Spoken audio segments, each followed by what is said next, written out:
Howdy. Welcome to another live stream of the TeleDynes YouTube channel. All right. Make sure everything's working here.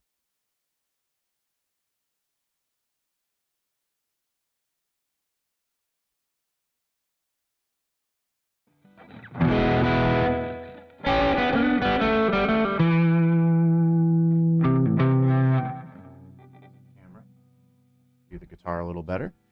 All right. I hope everybody's doing well. Saturday afternoon. Howdy.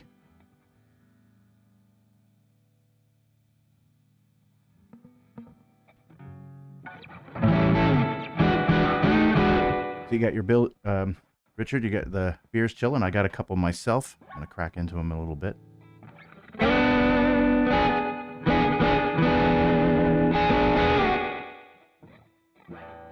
We just had a gig last night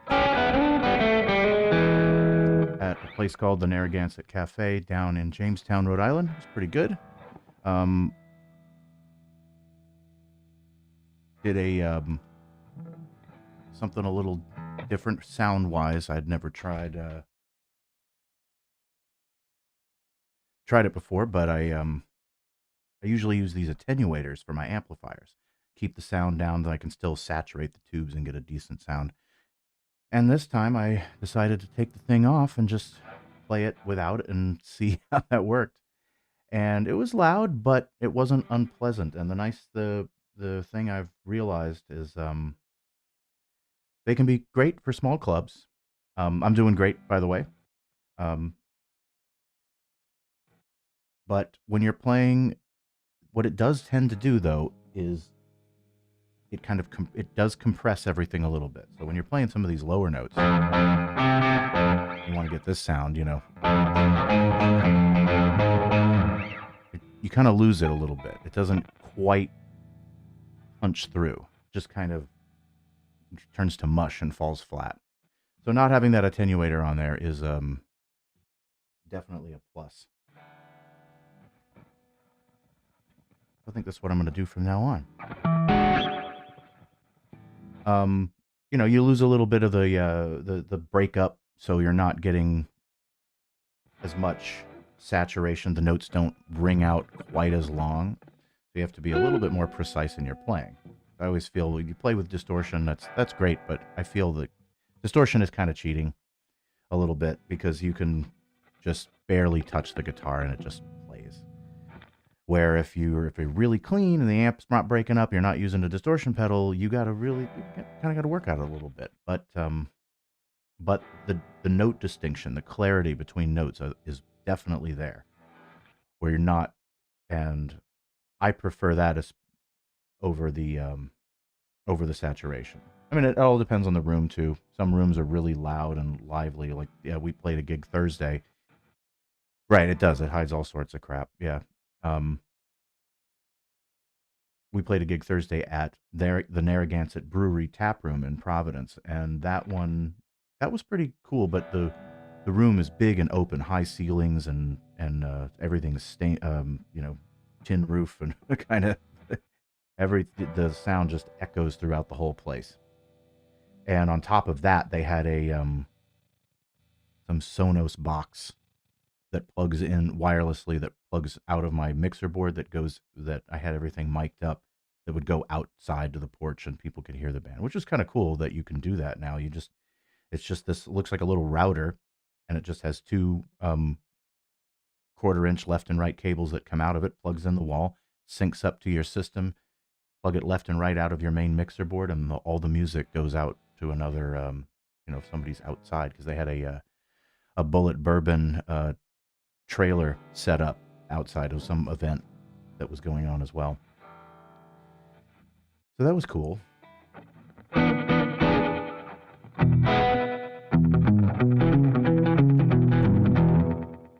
And, you know, hard at work on the next video. Got the next one's going to be Too Hip Gotta Go.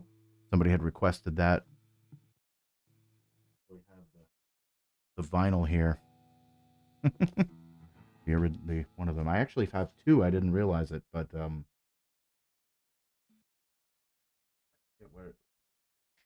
This one, the other vinyl that I had, I guess was a promotional copy. I didn't even realize it. Still has the old Capital One or Capitol Records, um,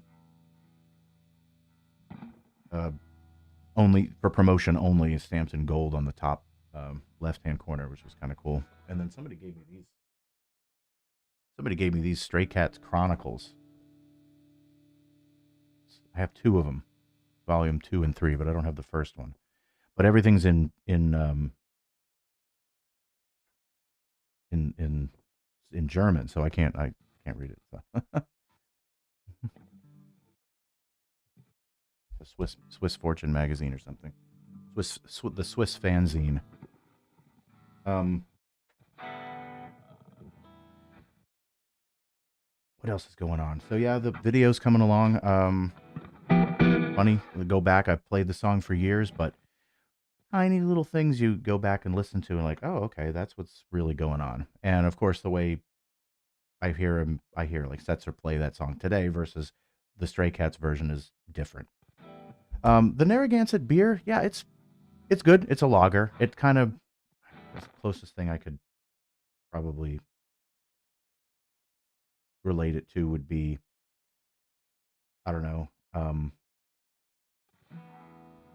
just a like a Budweiser or something, but or even Rolling Rock or PBR or something of that nature. That's for their standard beer, but that used to be all they had. Now they have a whole bunch of different things. They have a new West Coast IPA and a hazy IPA, and those are really good actually.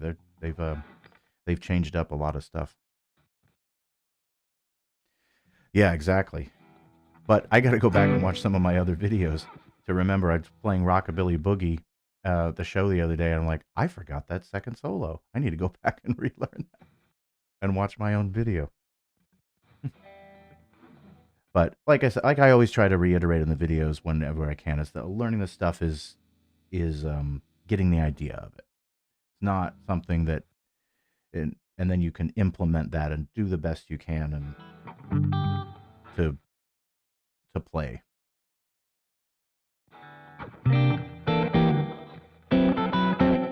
Just the best you can to play the song. You approximate it to a certain degree. If something is a very signature riff or whatever, then you want to make sure that you learn that. Like if you're going to play, you know, you want to make sure you get something like that. But and that song specifically has a very, you know, I think a very iconic solo. So learn those. But something like Rockabilly Boogie, meh, you know, maybe a little bit. If you're obviously if you're very familiar with the tune, it's going to sound iconic to you. But as far as what other people receive it as, I wouldn't go too crazy with learning a lot of this stuff note for note. But it is good to at least learn it, the techniques, and it helps you with ideas with improvisation and your soloing over other songs. And then you can add and you can borrow little bits and pieces from this and that, and eventually it starts to come together, and all you start understanding the fretboard and how things actually work out, and then you can um, kind of develop your own style, so to speak. Um, let's see. So I was going to go over some, and I'll answer any questions, of course, as I see them, but go over some of the chord substitutions that I was talking about. But before I get started, I am going to crack one of these beers. Also a local beer from Rhode Island called Chair 2, the light IPA. It's really good though. It's produced by a company called Sons of Liberty. They actually make whiskey, bourbon stuff too. And we used to play there actually before 2020, and then we just haven't been back for whatever reason. But I don't even know if they're having live music anymore. All right, cheers, everybody.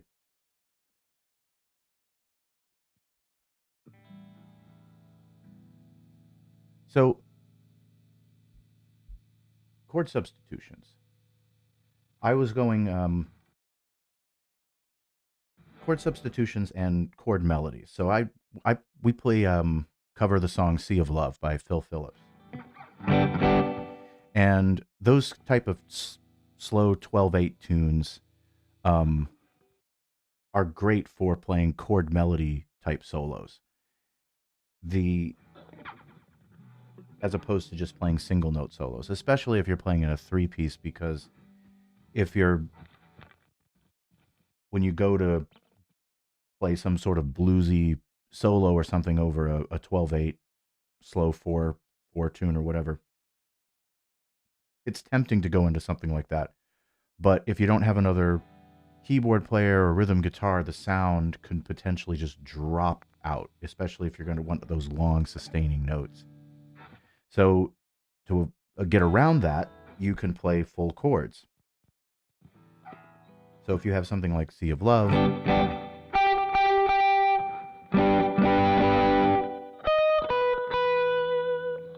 right? Instead of just playing those notes,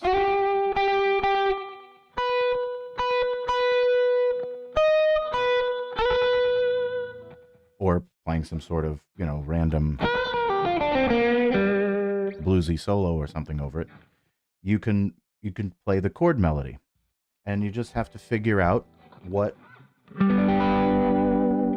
the melody note is. So you have to learn the basic melody, and the first note would be B. So, but we're over a G chord, so you know what the chords are. G,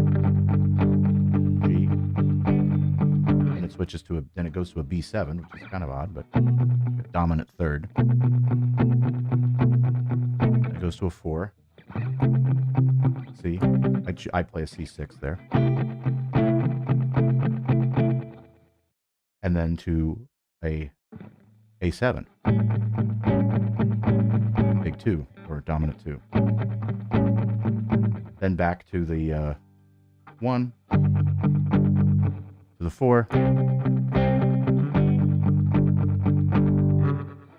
And that's the structure of the verse. So what I do is at the end of that turn, I do all of that stuff. I've kind of extend the chords. I wouldn't really call playing a C6 a substitution. That's just kind of adding an extension to it. And it's not a 7th, so you're not playing a 9, something like that. You're just adding that extra relative minor note in it, which makes the chord sound almost like a major 7th, but it's not. It's not like this. And those are the same chords. All the same chord. But they sound completely different depending on how you voice them and the order of the notes that you're playing. So those are just inversions of different chords, and you really can get an idea of that on a piano. You can, you learn the different inversions on that. Well, the same thing with a guitar, whatever. So the same thing happens with all of these other extended chord progression or chord notes and things like that. So now adding substitutions can be a replacement chord, completely replacing it. That's something that you can, a lot of the times, will add in to the whole chord progression, because you don't also necessarily have to just replace the chord itself. A lot of the times chord substitutions can be passing chords. They're chords that lead from one to the other. So here, hi, how you doing, Richard? I said I got my beer too. It's Chair 2 Light IPA.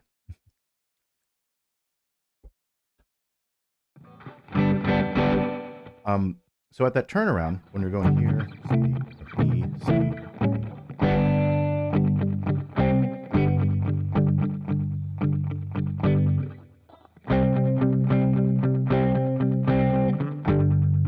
right?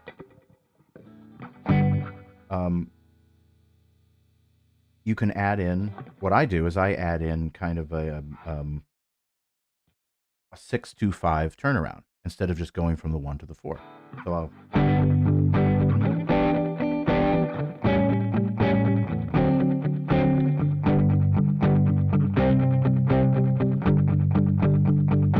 right instead of just going right to that.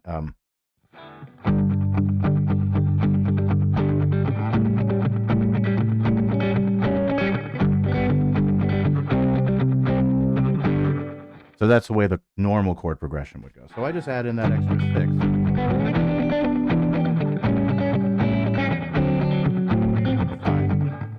And I'll change the chord around a little bit. And the 6, I play just a standard minor 7th.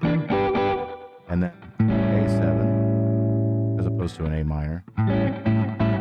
You can always change whatever chord, whether it's the 3rd you're throwing into the 6th or whatever. You can make it a dominant 7th. It doesn't have to stay the minor. You can make it dominant if that sounds better with the voice leading in the notes that you're playing. So I'll play a D7 there. I'll usually play a D9, and then I'll go right to a D flat 9, one of my favorite chords.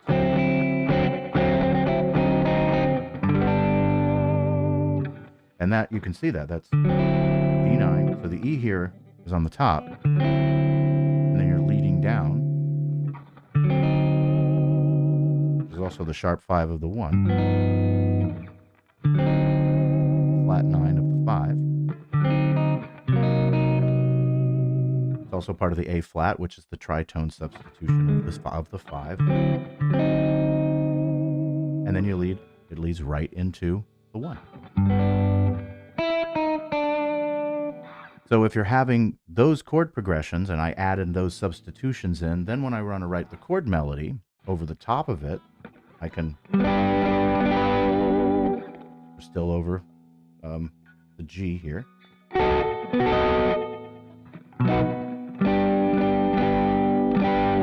you go to the B. So I play B7. The melody goes. So I'm just playing G and then 2 different inversions of a B7 to get that melody note.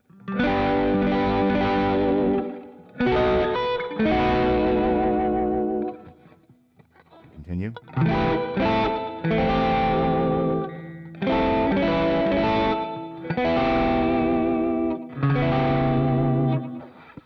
So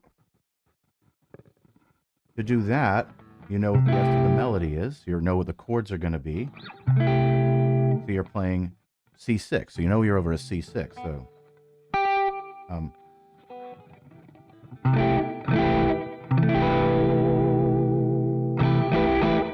you're still over that B note, but you've changed to the song is changing to a C6. So it's a B note real quick. It's going down to the A. Right? So you can write that out. They call it spelling the chords. You could spell that as a C major 7 or a C minor, a C major 7, C6 major 7, or C minor major 7. And this is just another C6. And this is another form of a C6. It can be spelled as an A minor 7th as well. So all you're really doing is taking I did a video about this on a different song, We Belong Together. You can take the melody notes of the song, and then you just see what chord you're over, and that will allow you to, okay, I'm in that chord. So if this is my melody note, G, and I'm over a C6, where do I have to, G is, the melody note's G. So let me play a C6, and then just add the G on top. Oh, that looks like an A minor 7. Well, it is, but in this instance, it's a C6.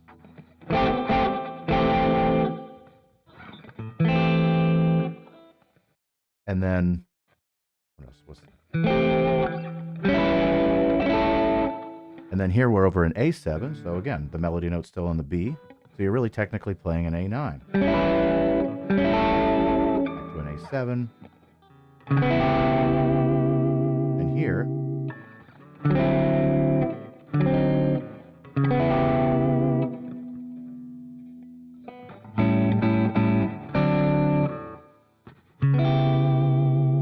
because I've played the because I've chosen to play the D flat 9. I just made it a D flat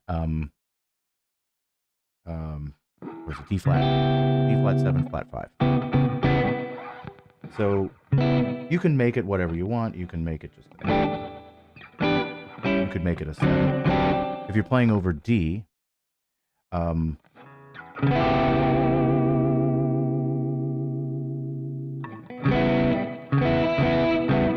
so, but we're not. Sorry, I want to back up there for a second.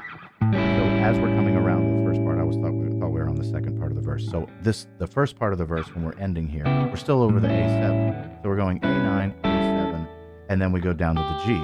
We're still over A7, and this can be spelled as a D flat 7 flat 5, but it's also just an A9. You're just putting the flat 7 on the top, and you're omitting. You know, you don't have 6 fingers, so you have to figure out what notes you can omit and what notes you can't. And the melody note obviously takes precedent in this case. So you have to make sure that's played. And then after that, the next note that can be omitted, the first note that can always be omitted from a chord, if you have too many notes and you're trying to say, well, I can't play them all, or you're limited on strings or whatever, the first note you can eliminate is the root, always. Because it's always implied by the bass, and it's always implied by the overall song itself, the key of the song. The next one is the 5th, if you need to eliminate 2 notes. And then up from there, and then you go up from there, 3rd, 7th, there. So the 5th, the reason why the 5th instead of the 3rd second is because the 3rd note is the color. That's the note that gives the chord its definition. That's what makes it an A major versus an A minor, or whatever. So that allows you to yeah, if you have the knowledge and theory,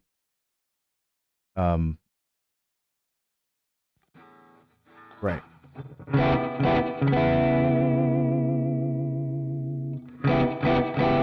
So that's just this A7, A9 chord here. And when you start doing this and you start moving notes around, and you're realizing 3 or 4 notes, usually that's enough to imply whatever chord melody you're trying to imply. I try not to have too many octave notes in there. So if I've already got a one note somewhere, I don't want to duplicate it too many times.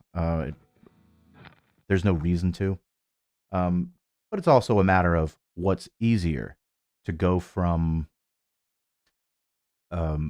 Is it easier to go from this inversion of the chord to another inversion of the chord and eliminate a few notes to make it easier to play? And I think it's better to execute it if you can execute it and it's tight and it's working musically. That's way more important than playing things theoretically or technically perfect in any real sense, in any real world example. So then the next part is pretty much the same. It goes I just made it really simple here. So like there, you can see the notes are bouncing back and forth. Right?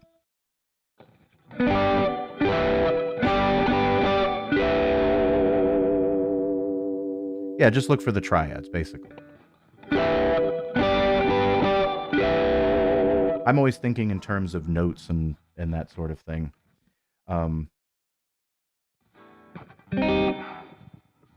So you're always because of the extensions and wherever the melody notes. But the easiest way I was taught is they call it voicing in fourths or 4-way close. You take your melody note, see what chord you're over, and then just bring the notes down. Even if the top melody note isn't in the chord, that can be what's called a neighboring note. Um, so if you're playing in C, one of the songs that was one of the first songs I had for music theory was trying to come up with a chord melody was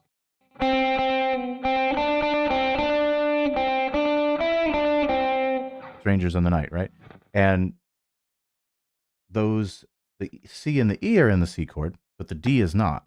But it's the second. So it can be a 9 or it can be an sus2, I suppose. So you're not really changing, you don't have to change the whole chord. You just add that note into it. The bottom, the core of the notes are staying the same. The chord is still, you're still going to have a C, a G, and an E, regardless of those neighboring notes.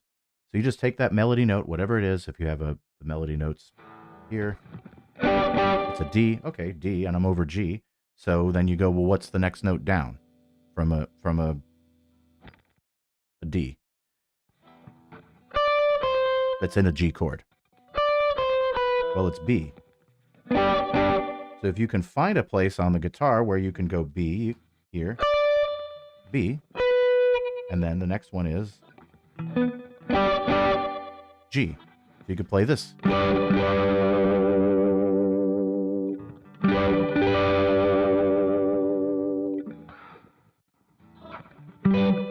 I've chosen to play it here, though. The only reason why was because I'm already playing the top note first. You could do this. You could do something like that. But I like to go.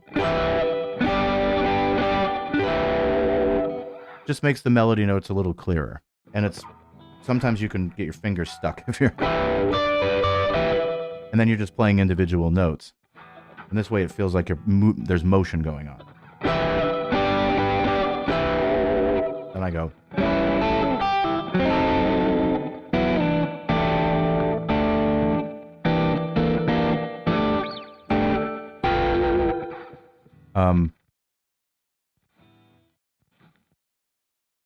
Yeah, so the chord is implied, but the chord is still being played. So a lot of the time, most melodies are, the reason why a chord changes is because the melody changes. The melody comes first, and then you add the chords later. So whatever your melody is, you can have, the melody note doesn't have to be exactly within the chord. You can have it can be outside the chord by a half step, a whole step, or whatever. But when you start getting, usually when you look at a melody phrase, is that you see 3 or 4 notes, and you find the closest chord that has all of those notes in it. So it's just a process of, if you have a 5-note phrase and 3 of the notes, you can find a chord with 3 of those notes, but the other 2 notes, the chord isn't in there. You can get complicated with it and change the chords all, quickly and have a bunch of different chords, or find the chord that's closest to that. And then at that point, it's all creativity, whatever sounds better to your ear. Because at the end, that's where the theory kind of ends. And then you have to use your ear and decide what sounds good. And this is getting into songwriting, not so much. I'm using an example of a song that's already written and then taking it into a different direction and kind of revoicing it, I guess you could say. This is a fairly simple tune, so there's not a lot of chords in there.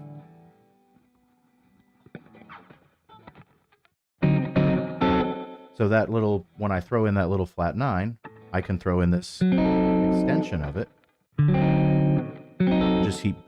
I build up and add the A on the top because I'm on a D, right? So I'm adding the 5th, and it's also an A diminished chord. I spell it like that.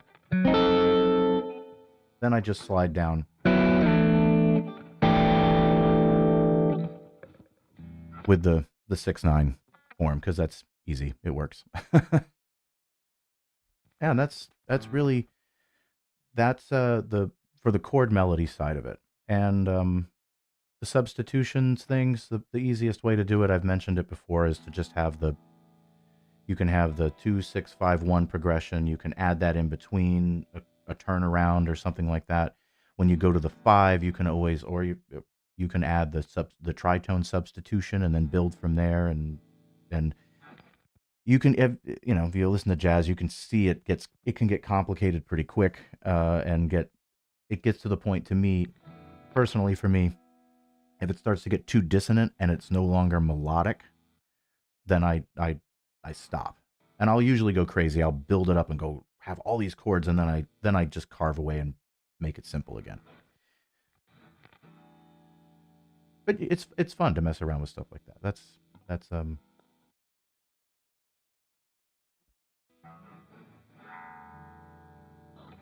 But yeah, those are kind of the advantages to understanding the theory, and that comes from orchestrating and learning all of that. But you can get somewhat of an idea of it by understanding just the basic four-way close technique as far as voicing for chord melody. And substitutions are really a creative choice.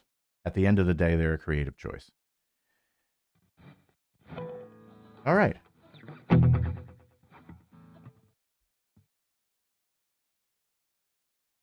Try to come up with whatever I'm going to talk about on this. So I said I was mentioning chord substitution ideas in the description here, so we went over a little bit of that. And I had said, I believe, I'm going to learn, just go over a tune. So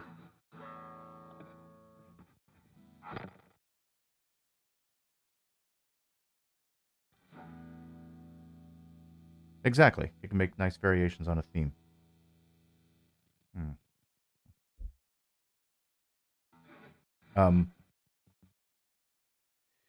So let's see what else we got.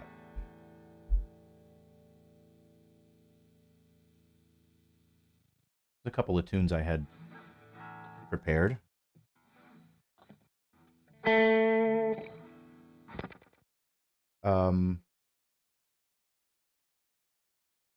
Apache.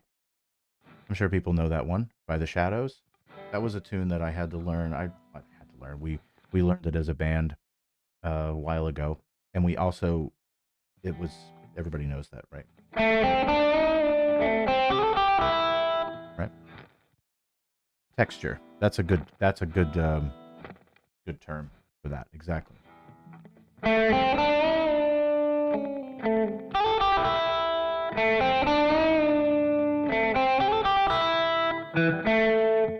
Right. I'll probably get copyrighted for this, but I don't care. I'll try not to play too much of the melody at once. That's a pretty simple tune to learn. It's a fun one to do as an instrumental.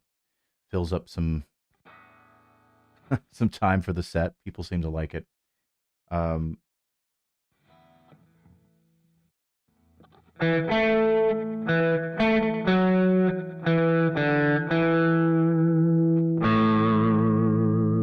Did he cover it? Yeah, he did. That's right, he did. That's just bouncing around on an A. And you go up to the D. And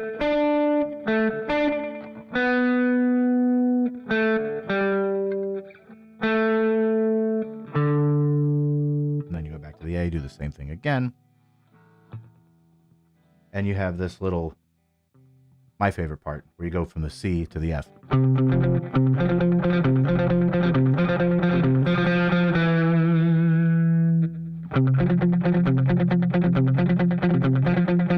usually kind of go.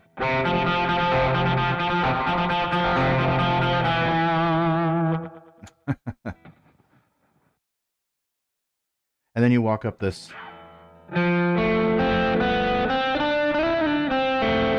F chord, or F major 7. And you slide up onto this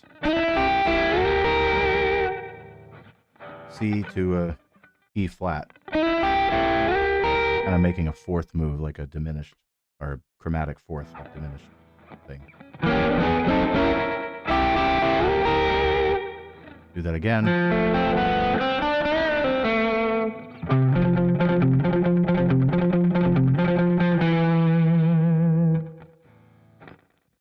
Not too much, really, other than those little riffs there. It's a lot of the bass note stuff.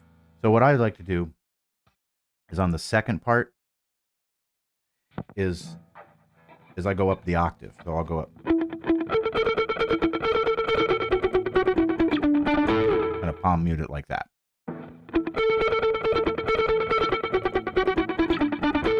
Yeah, C to F. C to F.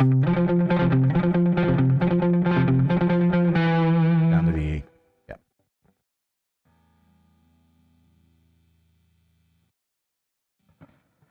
The Shadows early stuff, yeah. Yeah, it's great. It's great stuff. We do that's the only one really we do, I think. Do they do?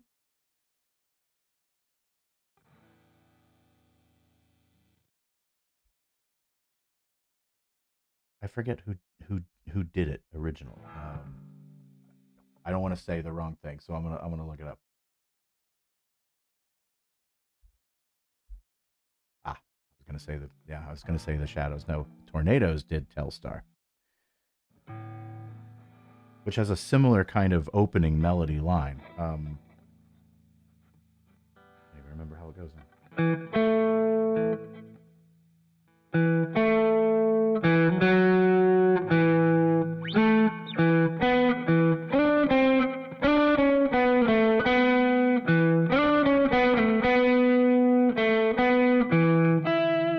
Yeah.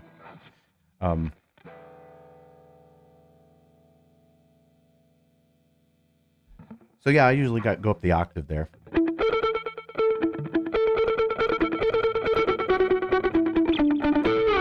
Bump, right on the drums, and then I go down. Then I don't go on the octave on the D part. It's a little too high, you know.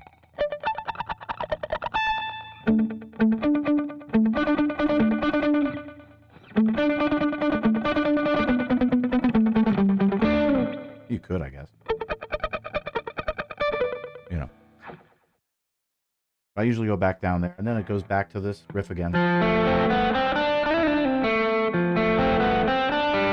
Instead of sliding up here, it does this little.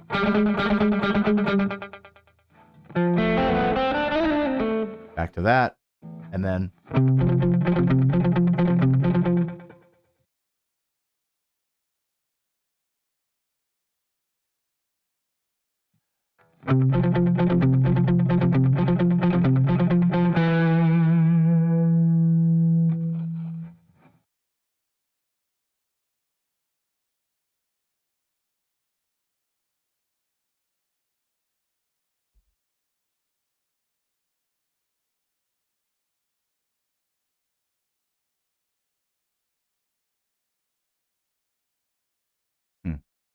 Like there's a bit of a problem here on the OBS. It's all right. Seems to be still working. Yeah, the picking can be a little weird. Like at that.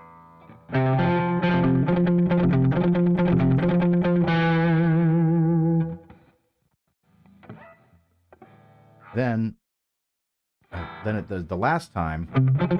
It does this walk up here.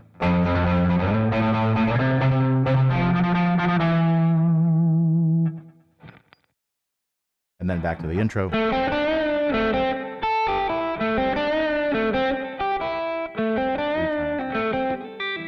And it just kind of rings out and the song ends.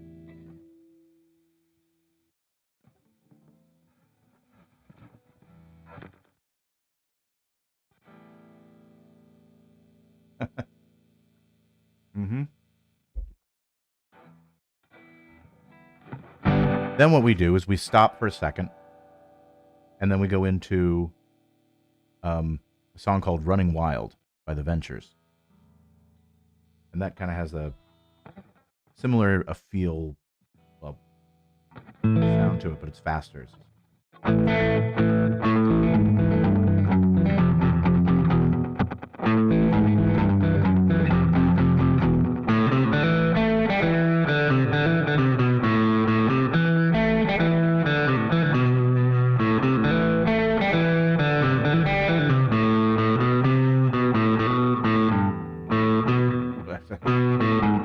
Yeah. does the same thing an octave higher.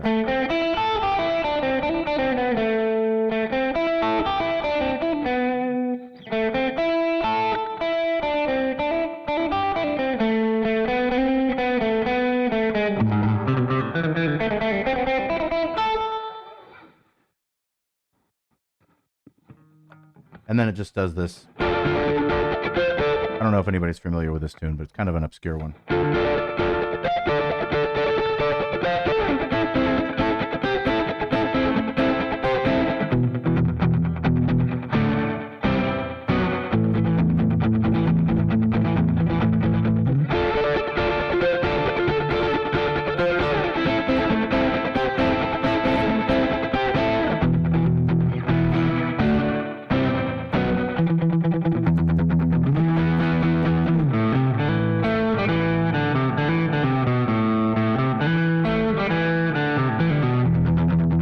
Basically.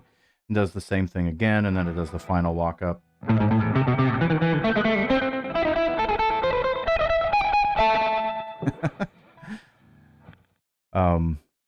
So that's always a fun little, that's kind of the intro to our second set, and that's always fun. Usually. So lately we've been kind of flipping it up just for our own sake so we don't get bored. What else was there? Oh, yeah. So then we do something like Surf Rider. Everybody know that one? No, it's not terribly complicated. Probably the most complicated tune of theirs, which wasn't there originally anyway, is Hawaii Five-0. Although I will say this, there is one song that is quite complicated. That's Slaughter on 10th Avenue. That one that's quite tricky. More so, it's more so rhythmically as a band. Like the individual, like the playing part of it is not so much crazy complicated. Although that one's probably the most complicated. It's probably the hardest one out of that I've ever tried to play. Anyway, we used to play it, and I can't even. It's been so long since I played it. I haven't done it. Book 'em, Dan. Oh, exactly.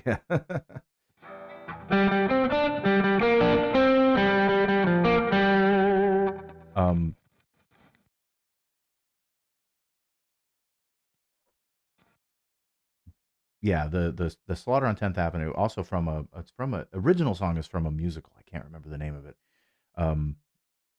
But then they took it and kind of made it a surf rock. If you listen to the original, it doesn't sound anything. They don't sound anything alike at all. But there's a couple of melodic parts in there that are similar. It's pretty rockin' tune. It's the Ventures. What is the name of the album? The Ventures Live in Japan '65. That's a rockin' album.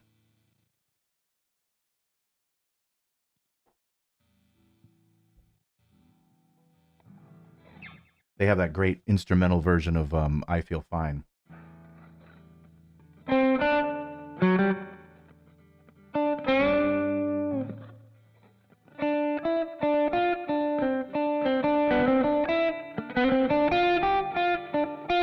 Exactly, but that's kind of that's where we got their inspiration to do that Paperback Writer tune. Kind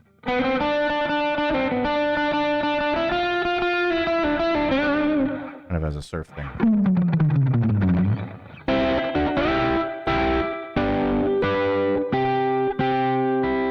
Right.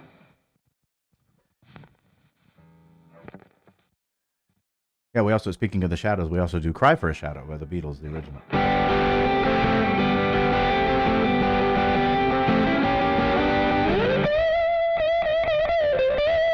If anybody knows that. Also kind of obscure. I think the only place that's available is everything's available on YouTube now, but originally it was just on one of the anthology things because it was one of their first recordings. Anyway, the other song, Surf Rider. That was another one that when we started the band, I was learning. The surf stuff was kind of new to me. I knew some things like Pipeline, or Walk Don't Run. that stuff, but I didn't really know um, the some of the other things like the Surf Rider.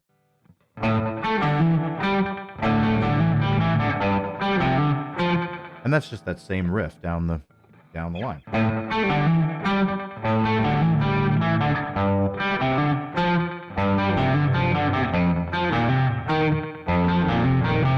And you got the Bigsby here.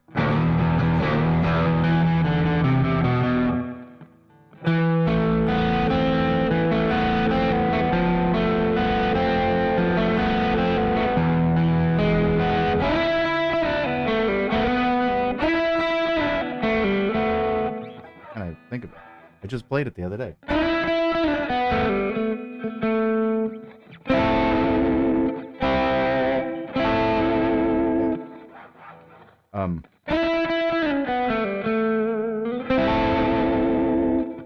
That's the whole song pretty much. I think of these. Oh, there's the bridge part. I forgot. Yeah.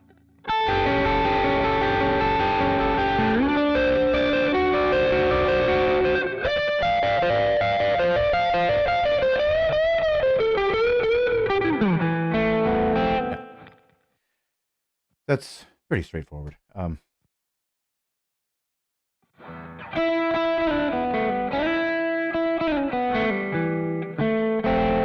it's a great. And then it does the sax solo, so I just play the melody up here.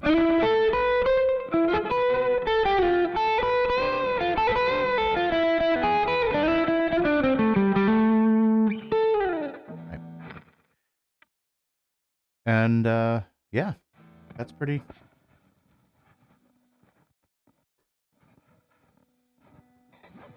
A lot of the surf stuff is broken up like that. There's main riff, chorus part, and like a beginning and then like bookends, and then that's pretty much it.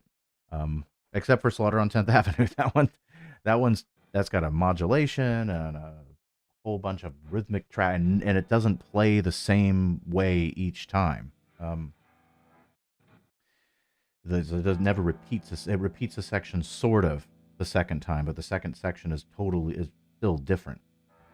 And then the third section is in a different key and plays completely differently. It's not just like a transposition where you're playing the same pattern up a couple of frets. It's totally different, almost a different melody. Then there's what was the surf tune we're learning now is I haven't learned it yet. I should know it. Is Perfidia by the Ventures. Just one I never did bother. I never learned yet. We also do what is it? A bunch of other surf tunes. Yeah, exactly. That's a music exactly. Well, we do Bally High. I mean, that one's not too bad. That one actually does repeat. But we kind of play it with this. The drummer's playing with mallets on the snare drum with the snare turned off.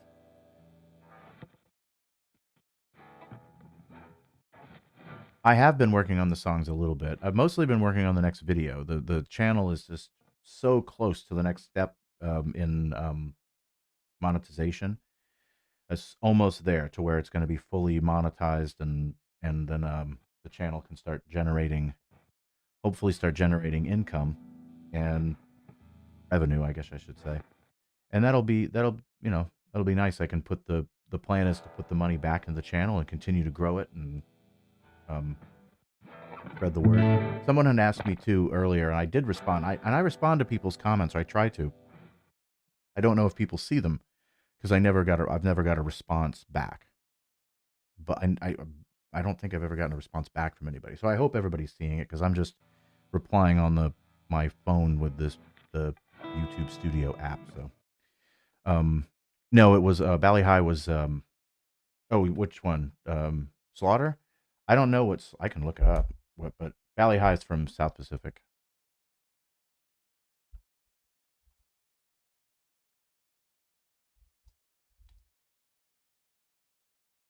Oh, it's from a movie.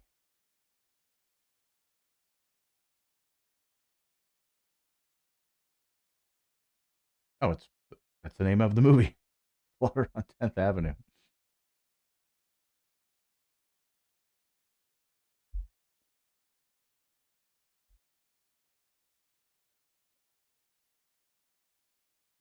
Okay, good. You get him. Okay, great. Um, yeah, it's from Slaughter on 10th Avenue. Apparently, Walter Matthau's in it.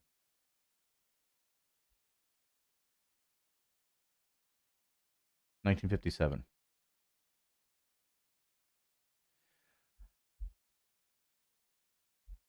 So, yeah, someone had asked me if I do private lessons and things like that, and I do.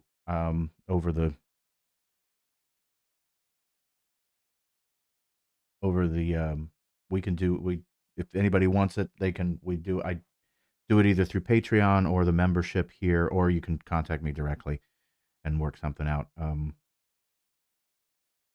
But yeah, I've done it a couple times through Zoom, and it works out. Zoom actually has a special feature for musicians, so there's no like limiting on the sound, so you can hear the guitar and whatever come through. That's kind of nice. I know a lot of people around here, other during in 2020 during all that nonsense, people were still giving lessons via the uh, the web the web stuff.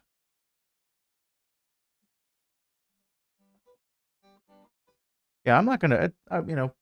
It's there. It was the membership thing was something they YouTube added a little while ago, and I don't even know really.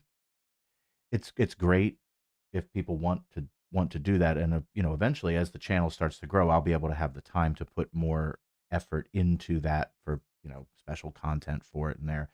But I don't want to put too much stuff behind a paywall either. So um, just fun stuff and things like that, and it's more about it. If you want to, that's great, and it always just contributes to the channel and helps the band and everything, and I appreciate it. But the yeah, the main thing is getting to the point where the channel itself generates income, as opposed to you know other people just donating all the time, which is fine, but it's not something that I want to go crazy pushing or locking things behind something.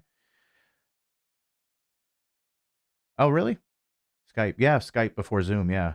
I don't know. I mean, Skype still exists. It's Microsoft. I don't know who, but Zoom kind of took over that whole market.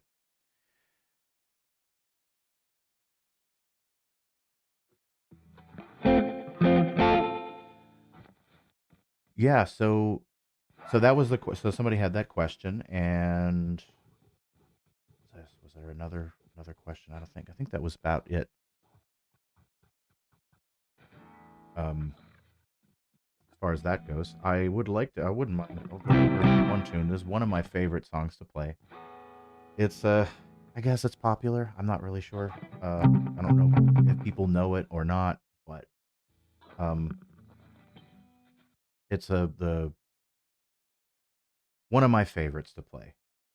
Mostly because of the ending and the main opening riff and stuff. Is usually it's, I want to say, for the Patreon thing, and I think the channel too. It's the $25 um tier. So I think that's tier 3 for YouTube, and tier, I guess, 3 for, or maybe 4 for Patreon. They're I don't know. They're different. I had to do a tier 4 for YouTube, um, and put something in there. So I just did what the recommended settings were, and then I made the little emojis and stuff like that. It was fun, but I still need to set up the shop part of it to get so the merch is available. Um, and then probably, I think I'd mentioned it last time, do a Kickstarter for the albums, not for the recording, but for the vinyl production. That way I can sell vinyl. It doesn't make any difference, Patreon or YouTube. Patreon, I think, takes less of a fee from you, so I guess Patreon, but it doesn't matter. It's whatever you get. I can say with Patreon, there's more merch that you get if you keep it going. You will get like T-shirts and mugs and that sort of stuff. Where YouTube, I don't believe has any of that stuff like worked into it. It has to be something you buy separately once I get the shop going up. Um, unless and I can add it as a bonus to the thing, but I have to have the shop set up with either Shopify or whatever Square, I guess. Yeah, with the Patreon thing, they take care of the merch, so I don't even have to worry about it. If somebody signs up, they automatically, if they keep it going for, I think it's 3 months at the top tier, at the highest tier, it will just ship them merch automatically, which is kind of cool. Um, but yeah, what I offered there, and the same thing with the YouTube membership was a just a monthly lesson. So if you if somebody signs up, we can do a one-on-one monthly thing. And if you can't do it that month, it just then you get two. It just keeps building up. So I wouldn't take that away. So if you don't do it for 6 months and you're still subscribed, you get 6 lessons whenever you want. And I just work out a schedule, whatever's better for you, and then we try to get it together. And I'm not a clock watcher or anything like that either. So I like to, if we go over, I think I'm sorry, Patreon is about a half hour. I said a half hour for it. So I usually go into 40 minutes. It rolls over. That's what I'm trying to do. It's over. Um,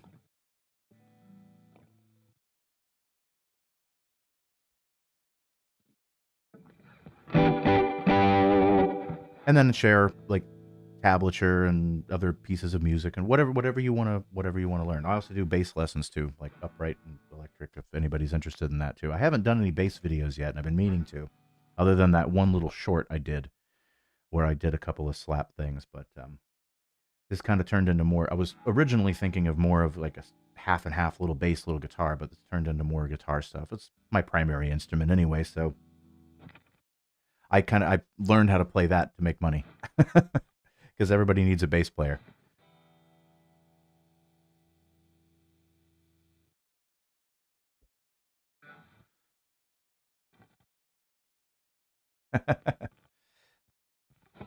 Yeah, I could do. I'm probably going to change it to an hour because I think that's fair, um, especially over the the computer with the internet, because you never know technical difficulties on their side and my side, whatever the case may be, and I don't want to, I never count that as part of it. So, and if we're having a good time, it just go longer. I'm not going to charge extra as long as we both have the time. Um, the fretless, I don't think it's hard at all.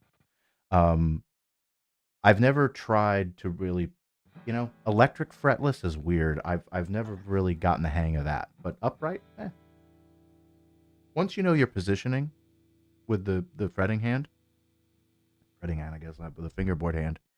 It's you just know that the nut where your thumb is behind the where the F is, and then it's all a matter of positioning. So it's just like this, and this, and you really don't use your middle finger. Technically, you're not supposed to on much unless you're doing a run or something.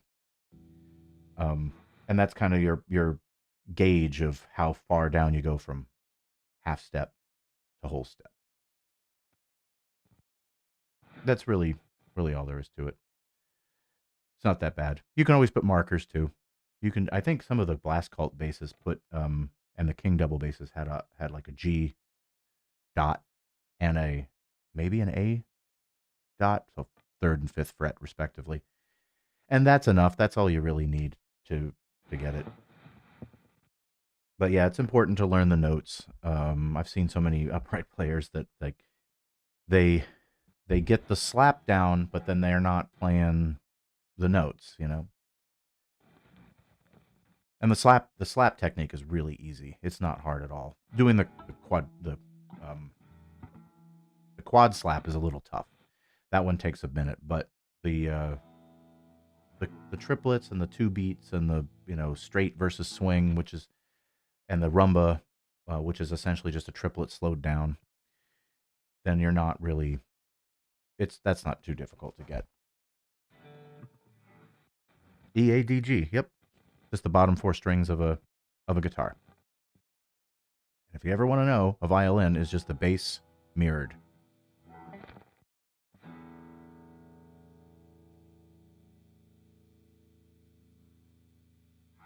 G, D, A, E, then. From low to high.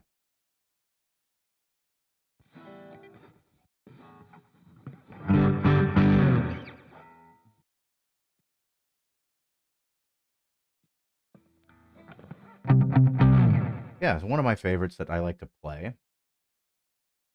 is This Cat's on a Hot Tin Roof.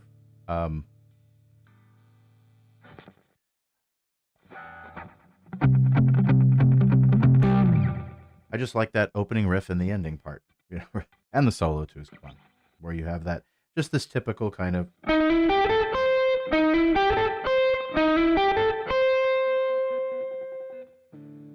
Oh yeah, I love the sound of the double bass, especially the slap. I used to play with like nylon strings. Now I play with steels again. It does. You build the calluses up real fast with that, but it's worth it because I've tried. I mean, the Innovation Golden slaps are really good, but outside of that, it's the steels are killer. They really pump, and you can play those nice slides, and you know you're playing something a little more jazzy or whatever.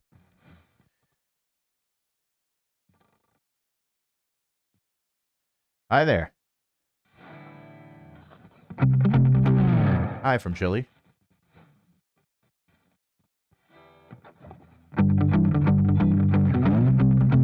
Yeah, so that intro on that song is just so it kind of slides from nowhere. And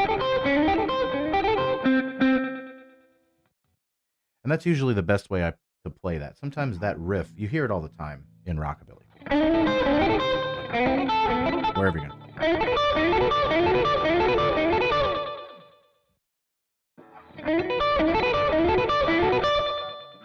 Just delay for the most part. Sometimes a reverb, tremolo. I've pretty much been using this. I've pretty much just been using this.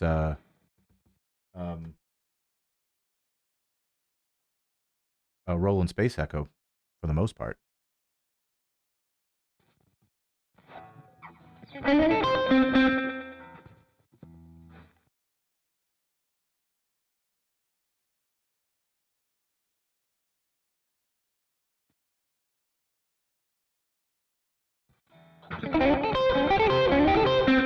But sometimes if I'm playing outside or something like that, I'll use a Mystery Brain, the Nocturne Mystery Brain, Dan Electro, Spring King, reverb, Boss tremolo. That's it.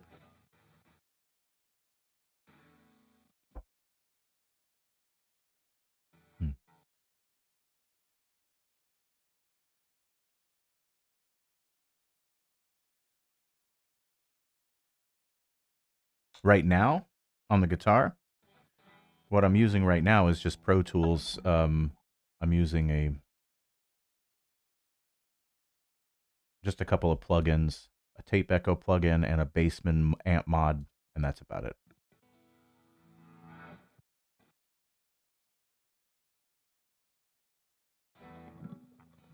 So the way I like to play that little riff is I like to kind of pick up first.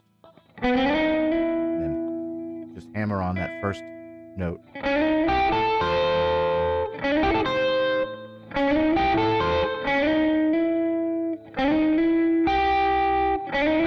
Then you're picking down, up, and alternate picking.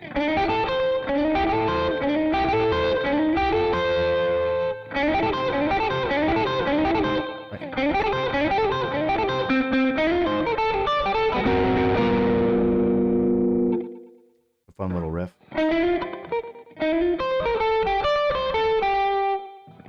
Nine, sharp 5, G sharp 9.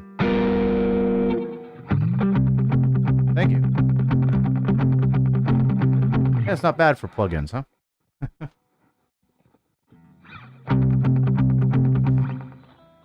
Then it does this flip down to the bridge pickup, and then he tucks the pickup and does this. I love this little riff. It's great to use on the 4.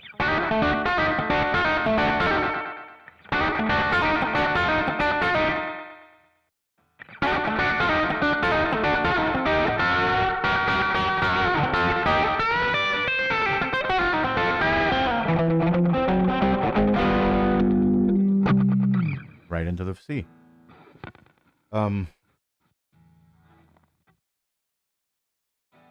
Then he does this little.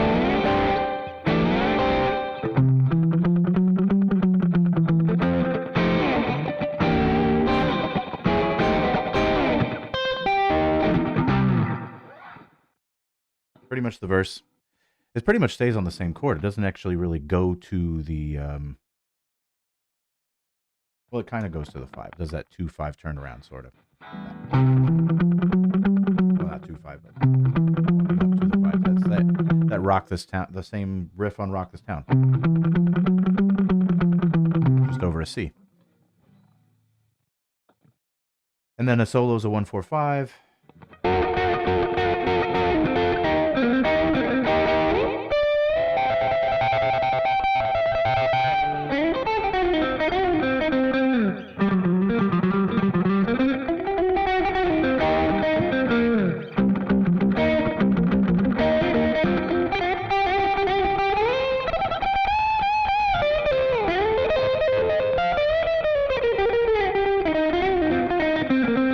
Something like that.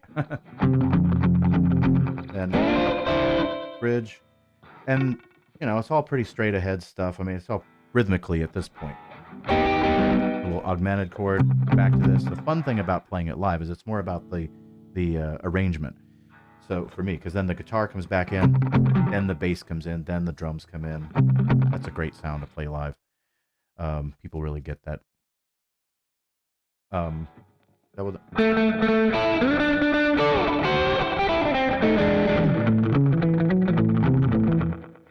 something like that. It's got some great little riffs in there, especially this lick here.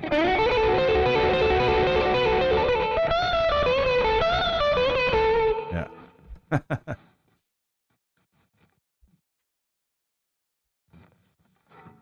That's always a fun thing.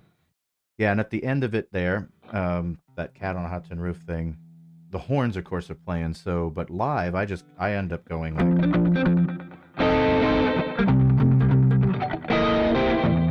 which is probably how it's voiced. Could go down to a 9. I'm not sure. Right, but the ending is cool. Oh.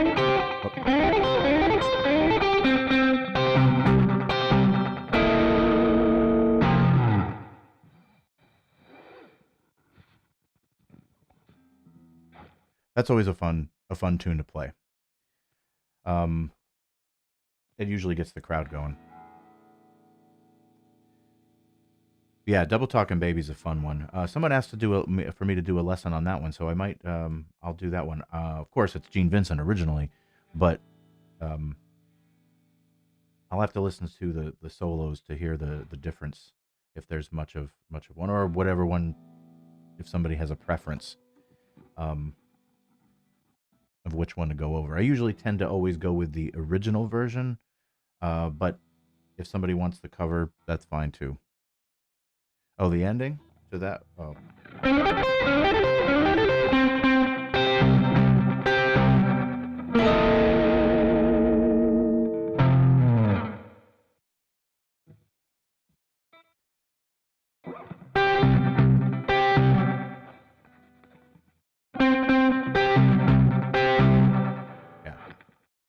That's it. So it's like bop, bop, bop, bop, bop, bop, bop.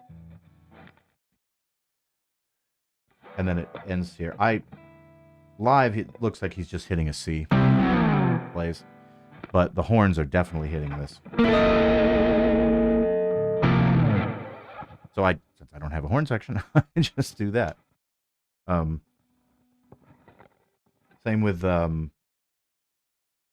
what's that tune? Oh, you hear it all the time. You hear this you hear the horns doing this all the time on all sorts of record, not just Setzer, but everything. You hear that thing. Usually when if you're going back and forth, you'll hear this a lot with blues players. They'll, you know. So I'll usually play this.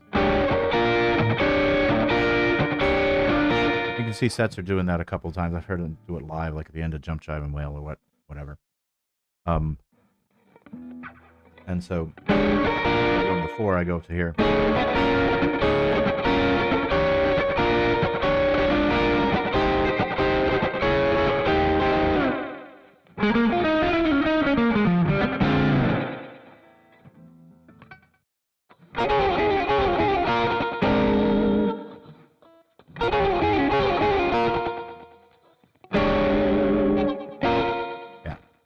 It's just the rock and roll thing. It's just the fully voiced version of the rock and roll thing. That, you know, Chuck Berry.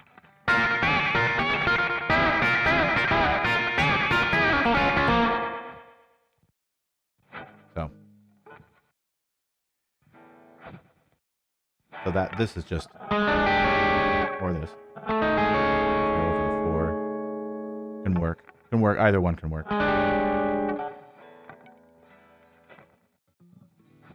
It's just the fully voiced version of this, the rock and roll thing. Minor third.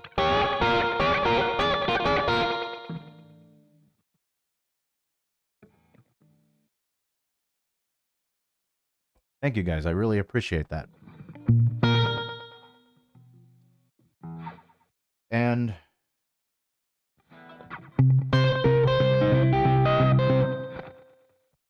yeah, a lot of people seem to like the finger picking stuff too. The rockabilly finger picking. I'm going to go into a little bit of that with Too Hip Gotta Go. It's not too complicated for that tune. But yeah, I can do a lesson on what Double Talkin' and Cat. I can do that. Yeah, it Cat on Hudson Roof is fairly minimal when it comes to a lot of the horn stuff. So there's not it's one of those tunes that translates well to a trio. You can play it as a rockabilly band. Where some of the other ones are a little trickier. Although I did used to play the Let's Live It Up.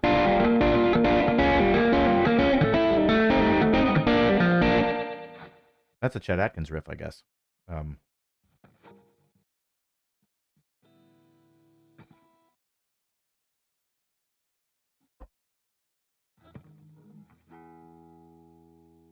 That's always fun. Oh, Eddie's version and the Stray Cats.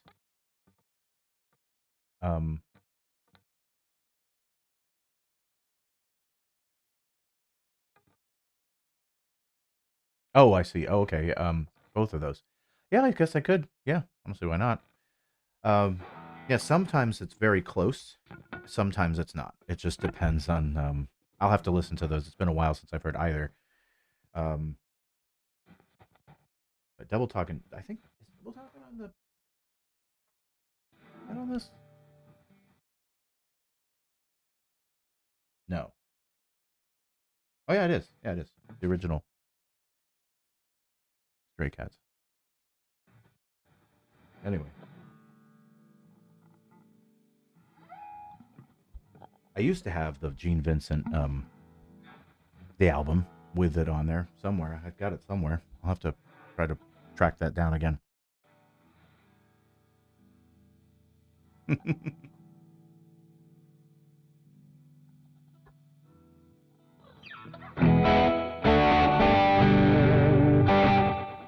Yeah, I can definitely do that. Because the other one is Cruisin' too.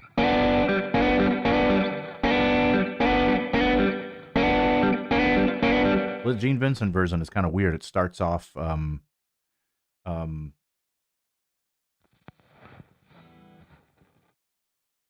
backwards, and then when the vocals come in, it's like, oh, then the beat comes in correct. Where the Stray Cats version is more evened out, straightened, not straightened, but well, just it's not bad. It doesn't start backwards. Yeah, the only other one I have is this one, the Built for Speed one, but I put that in the video when I did the song. I don't think I have anything else here, Stray Cats wise or Rockabilly wise. I used to have a lot more, and moving around, kind of lost track of the stuff. Nice, very cool.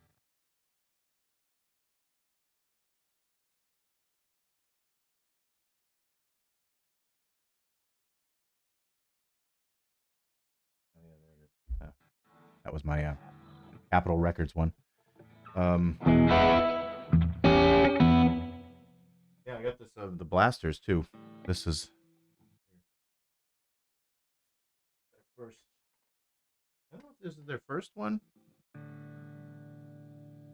Kind of a weird album cover, but cool. Got some good tunes on it. Marie Marie and I'm Shaken, American Music.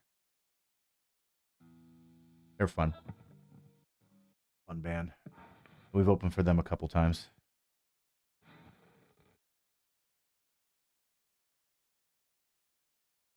Yes, it is where their fortunes changed.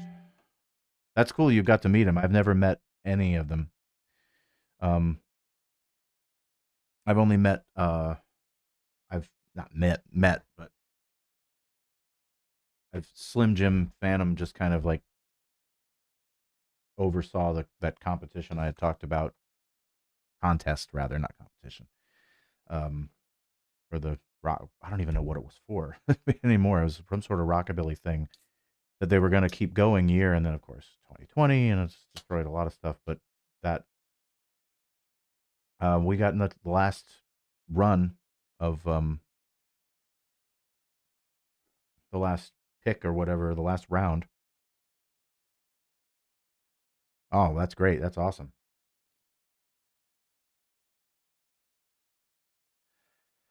Yeah, I honestly, yeah, yeah. So Slim Jim commented on one of the songs was our song 47 Cadillac, and then and who else was there? James Burton too. So didn't get to meet them or talk to them directly. So it was one of those things. Here's your song, send it. They listen to it. They critique it, and then people would vote on it too. So it was a combination of them choosing the songs. The songs that got in the last round, I guess, were songs that they chose, and then how whatever won was how many people voted for the song. So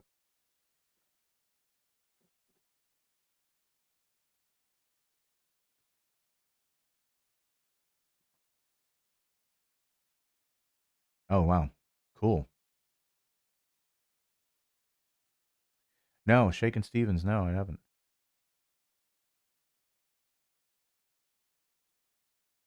Hmm.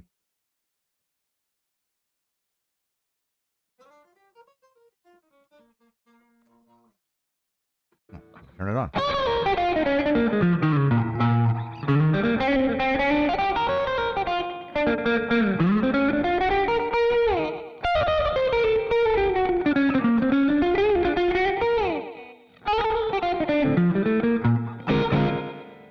Yeah, probably one of the more complicated tunes that I've played as far as Setzer stuff goes.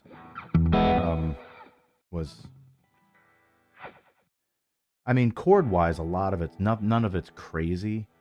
Um, maybe some of the jazzier stuff might be. Probably Beautiful Blues is probably one of the more craziest ones I've ever played. But that one's got a lot of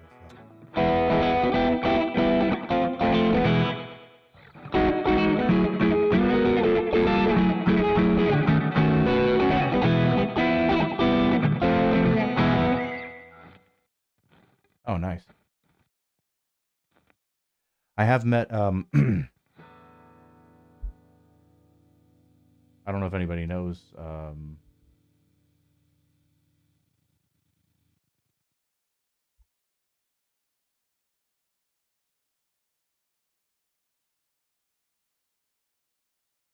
See, I'm trying to remember the name of the band. I don't want to say the wrong thing.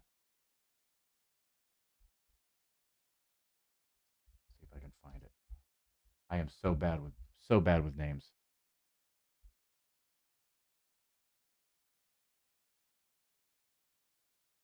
Um, okay, this wasn't the original band, but he's in the band now is Dibs Preston and the Detonators.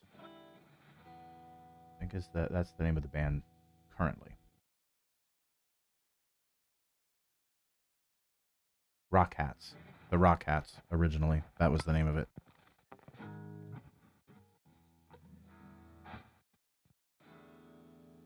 Also back in the 80s, rock part of the rockabilly revival like the Polecats and all of those bands.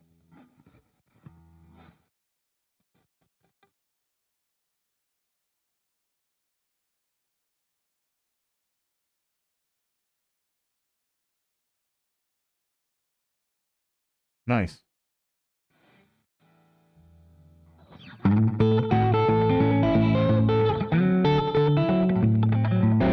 I'm playing random stuff here.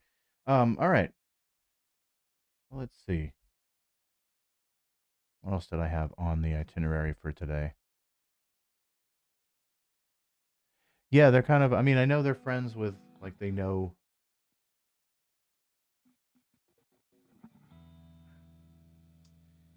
like, they're friends with Setzer and all those guys. I just because talking to them or whatever. But yeah, it's kind of a maybe it's more of a New England or this area thing. But I think they're from England though originally. I know he is. I know Dibs is.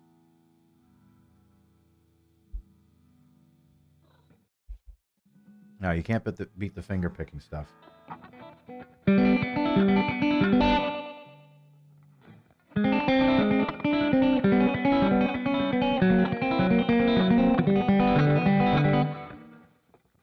Um,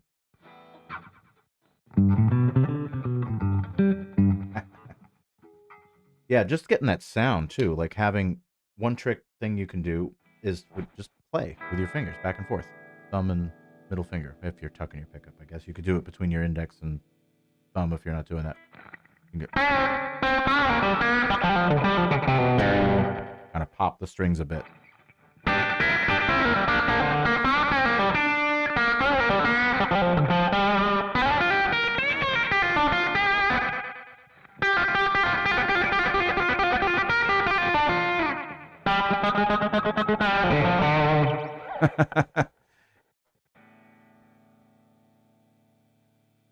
That's kind of fun. Um, yeah, so there's a. I don't know what his name is, but if I can find it, I meant to ask. My drummer remembers. I can't remember. It's from England, but I can't remember where. I don't remember exactly where in England. But he kind of looks like me, and he plays rockabilly, and he plays like the junior versions of the 6120 and the Phoenix. Um, I can't remember his name. I want to say he even has a Gretsch endorsement or sponsorship or something like that. Um, I'll have to find out who it is. Uh, so I can mention it last time. Maybe you've heard of him, Richard.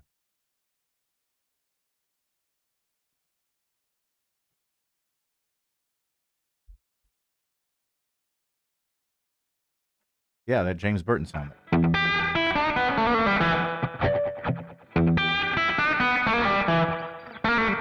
can do it either way. Trip, do the trill, or that would be great. Yeah, more people out there. The broadcaster. The broadcaster. Is that what it is? The broadcaster. That could be it. Yeah. Um, I prefer tens. Diodario tens. Um, I've tried 11s, but the Gretches are typically set up with tens.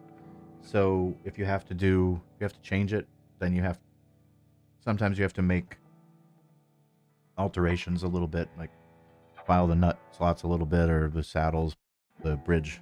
But Nothing crazy. It's not too bad. 11s aren't that much thicker. But with the Bigsby's, for me, it adds, just having the Bigsby there adds so much tension already compared to like a Tele or a Les Paul or something. So you want to have that, to add 11s to that, really, you know, adds a lot. But it depends too on the frets. The older ones, the older Gretches, I like to put 11s on because the frets, a lot of them, if they're still original, or if people use the original types of frets, they're lower. They don't have the jumbo frets.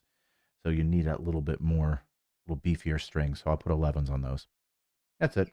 That's pretty much my take on that.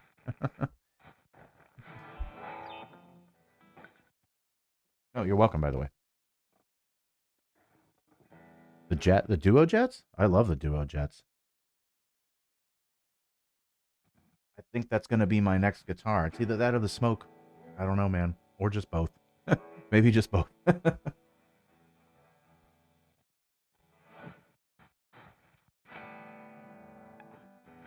I did play a Power Jet once. That was loud.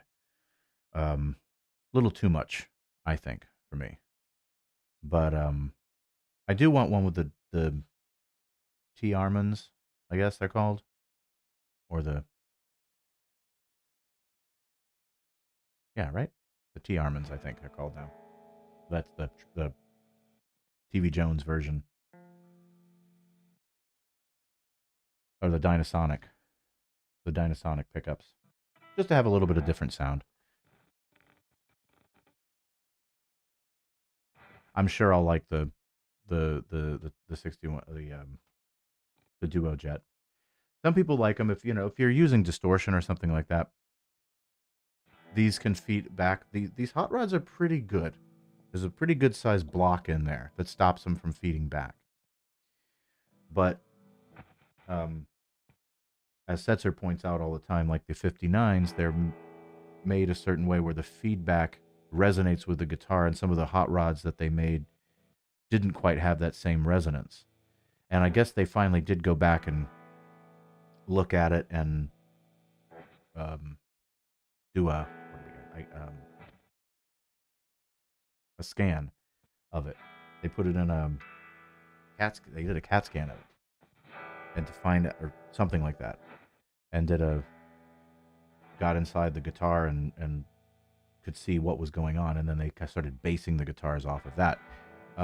But I've really liked the hot rods. They seem to have pretty good feedback resistance, at least for me. Um, but I can understand if somebody's playing distortion, if you're not playing something clean, these can be crazy. I tried to plug the Phoenix into a Marshall stack once. That didn't go well.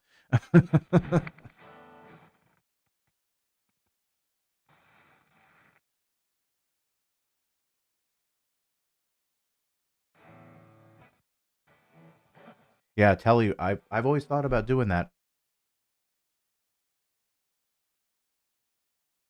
The smoke went through that. Okay, yeah. So maybe I'll just get that one then. Mm-hmm. Yeah. Especially you put like a maple neck on it. Oh man. Yeah, if I was gonna do something like that, I would probably build my own. Just get the neck, buy the body, have it routed like that site we were looking at a couple weeks ago. Um, and just buy that stuff, put it together, buy the pickups, wire it. Not that difficult, really. So even these, I mean, if I could get like a shell of a Gretsch, I mean, I could just make the rest of it. It's really the luthier work that goes into making the guitar itself. That's the real hard work.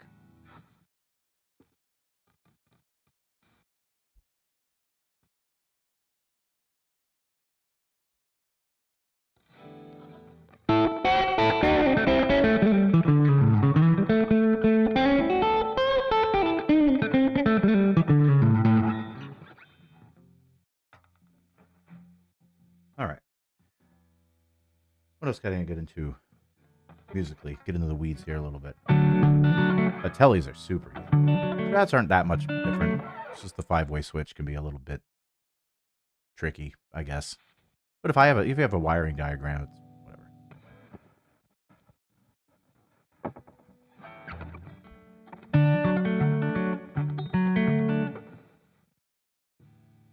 A Gretsch, or are there? Wow. Yeah, probably something. Another rabbit hole to go down.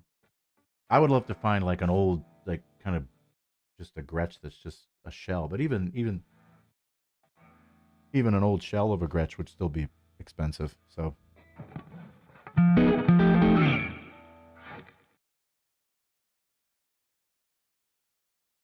see. I know a lot of people talk about. I was seeing something the other day about memorizing the fingerboard. I don't know how much of a big deal this is for people. Um, for me, you don't really need to memorize anything beyond the 12th fret because it's just a duplication of up here. So you just imagine that this is the 12th fret is your open string, and then everything else is kind of the same. Unless you have 24 frets, the last note is going to be a D, so that's it. But I see a lot of videos on people talking about memorizing the fretboard and this and that and try to figure out the best way to do it. Yeah, I don't really trust those bodies to be made well. Well, the Gretches back in the day, I mean, they were everything was off. Now each guitar was different, you know. I've heard stories of like the pickups being off center and being just literally just like one's higher than the other, and they were kind of messy.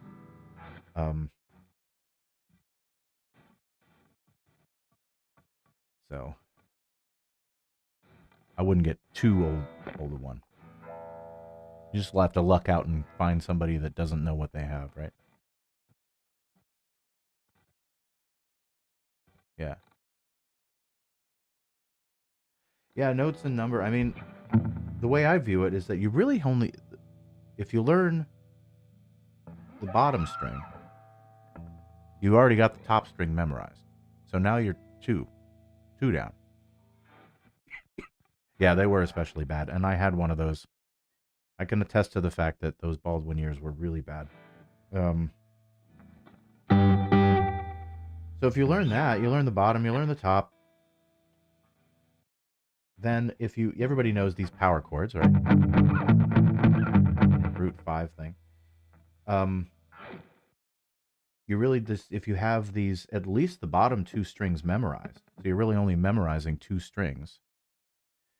You only have to know some key points: G, A, B, D, E. And knowing a major scale, especially a chromatic scale, is very helpful. If you know that, then you know how to count up, no matter what note you're starting on. Find, at least memorize one note, one fret somewhere. Then you can count up in a chromatic scale. Oh, it doesn't matter. You can learn the top string first. I've seen some books where they teach you the top string first, but if you learn the top string, then you already know the bottom string. So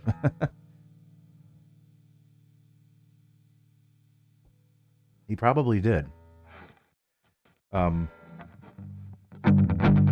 that's just the 1 and the 5, right? So you're learning that. And the reason why I say if you know that, and you know this position here, if you know you go up 3 strings and then over 2, 3, 1, 2, 3, it's an octave, right? And if you move that whole positioning down another string, yeah.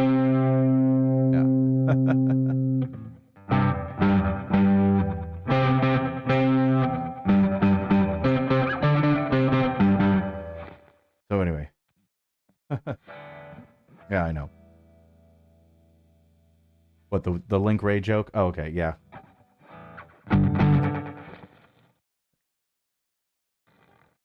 He was definitely loud when we opened for him, that's for sure. He had multiple amps on stage. He played a Strat, I want to say, and he opened up with Rumble. It was a big outdoor venue, and oof, it was loud.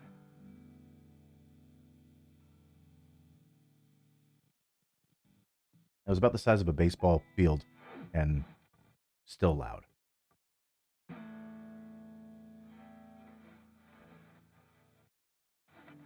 Top string, the E? Yeah. Well, if you learn that, you know the bottom one because they're the same.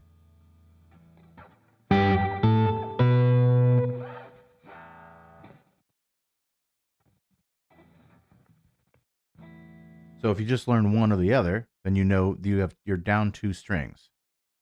So then you just have to learn if you know that, then you can learn, if you learn that little octave, so you can always just have that positioning in there, and you know, then you can say, okay, well, I know what this is. That's an A. So if I do that, oh, that's an A too.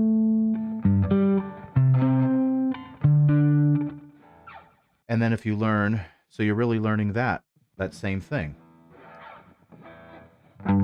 Now the A string, so you really only have to memorize 3 strings, not 6, because then you're memorizing, you have these 2 down, and you have the A string, you memorize that, and the same pattern applies here. Learn that octave. You can do that. Between that and combining with your chromatic scale, then you know how to count up from a string.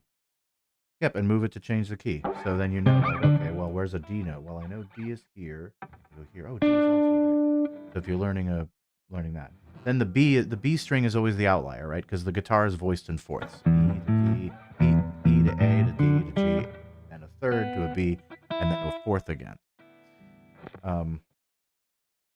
It's like a 7-string guitar has a low B.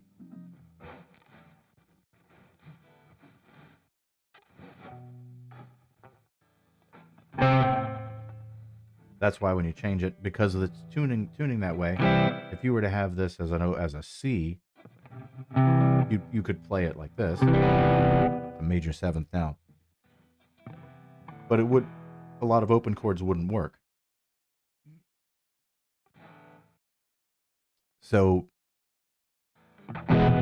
it works better to do that 4-4-4-3, 4-4-4, when you're tuning the 6-string guitar. So having that, the best trick to learn to find out what's on the B string is, again, do that same trick. Just remember that instead of this pattern, it's just 1 extra fret up. There's your octave. And the same thing here.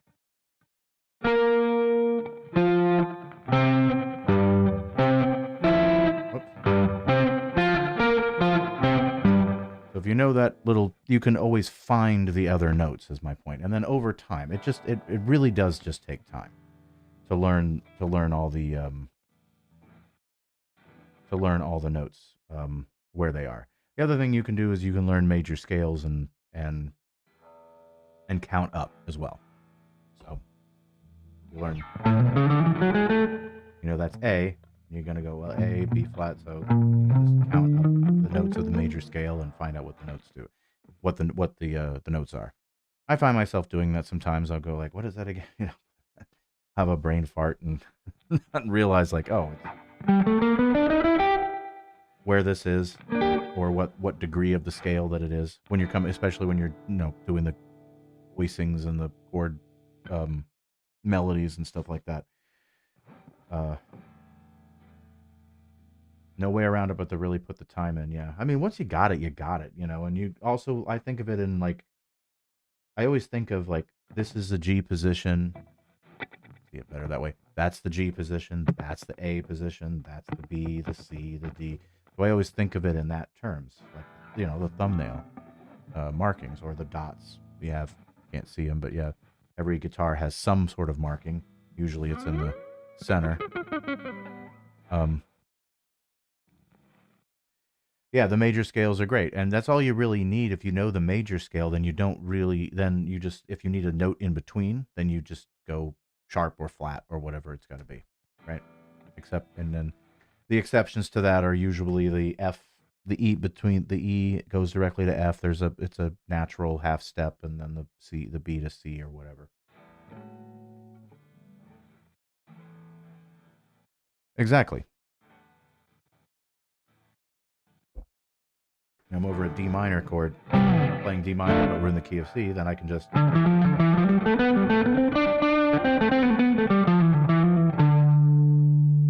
But that's just a C major scale. Right?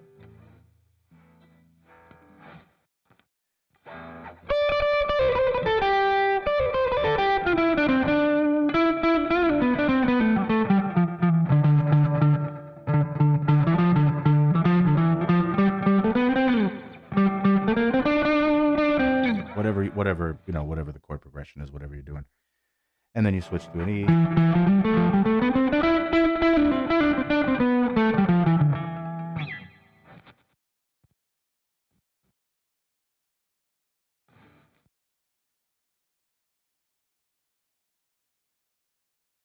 Then using it to make. Yeah. And just bouncing around. The rhythm playing is very important, I find. Just being able to play little fun rhythms, even over a simple scale.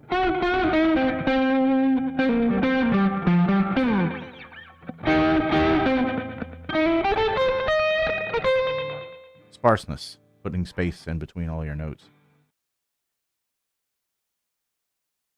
Try to think that way, and then melodically as well, depending on the song. Rock and roll stuff, some of the rock stuff doesn't really have as much of a melody, so to speak, as some other tunes. There's a lot of leeway when playing 12-bar stuff versus something that has a very specific chord progression, like a singer-songwriter type stuff. Alrighty. Well, I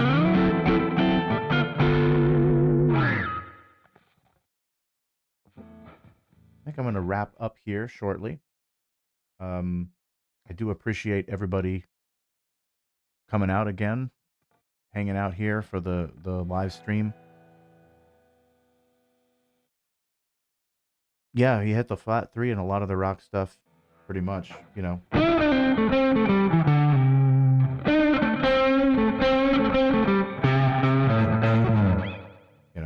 some of the blues things you can hit the major third.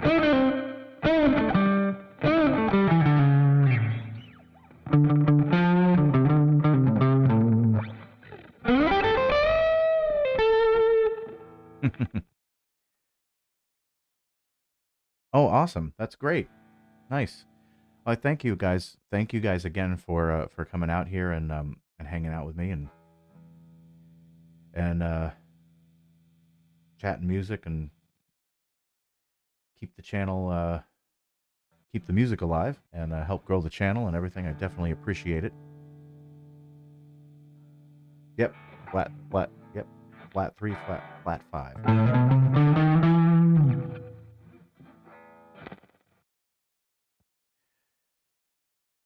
It's always nice to be able to throw those in, and you can use them as passing tones. So I can keep talking about this stuff forever. Yeah, so hopefully, I got a busy week ahead, so I don't know what I'm going to be able to get to. I'm trying to get to this video at least, and my main goal is to just get over that monetization hump. Only because YouTube wants that watch hours. They need that. And that's part of the requirement. So as soon as it gets there, then the channel will be set and I won't have to worry about it so much. But as I continue to go, I've been doing it for almost a year, a little bit over a year now. So those hours are going to start ticking away if I don't continue to pump out content. And then it's going to be kind of an uphill battle against the watch time to get it to the channel to the next level. So that's going to be my main goal going forward, and then I can kind of relax a little bit about that and then really focus on the album because I really want to get that done. It's been way too long since we've had a new recording, full recording come out. So like I said, I'm going to release them as I go, one song at a time. The next one is probably going to be this song. It's the easiest one I can get to release and come out next is a song called Sinnerman, and then I have an instrumental, a surf rock instrumental. Oh yeah, the Saturdays definitely help. Absolutely. So anybody that's here watching the show, watching for, you know, 6, 7, 10 people, whatever that goes up to, however much time you're watching, that absolutely helps. And every time it grows pretty steadily. I'm really close. I'm only about mm, like a little under like 340 hours watch time away. So it's not too bad. Almost there. If everything keeps going the way it's going, a couple more weeks it should be set. Maybe sooner. And then, you know, then it's just all up, hopefully uphill for, just moving on up from there. But I appreciate it. Thank you guys, and I will have that new, the video up shortly, and then start working on that album. Might be a week. It could be a week. It's hard to say. Um, because now I'm hitting the point where some of the videos had come out and it's like hours are ticking off, but hours are gaining. So really the trick is, yeah, repeat views do count. Watch time is watch time. As long as it's not me doing it. I can't do that. That's not like that's against the rules. So I don't they can tell where the IP is coming from. So I'm not trying to I don't want to encourage people to just watch the videos over and over and over again because that can hurt the algorithm. Um, so try to make it as organic as possible, but we're, almost there. Um, take care, Richard. Thank you for hanging out, and I will see you guys next week. Do the same thing again, and we'll talk about a bunch of different things, and hopefully have that video out, and we can maybe talk a little bit about that and a new tune, hopefully. Alrighty. Well, thank you guys. I will see you guys then. Have a good one and keep rocking, everybody.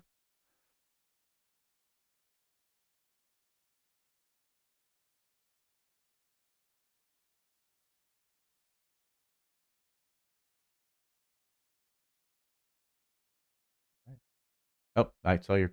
I'll answer that real quick. Yes, if you can't really do that either. As far as I know, I wouldn't risk it. I wouldn't bother. Anyway, I appreciate it. I just want to just update you a little bit on the channel. But yep. Thank you guys again, and we'll see you guys next time.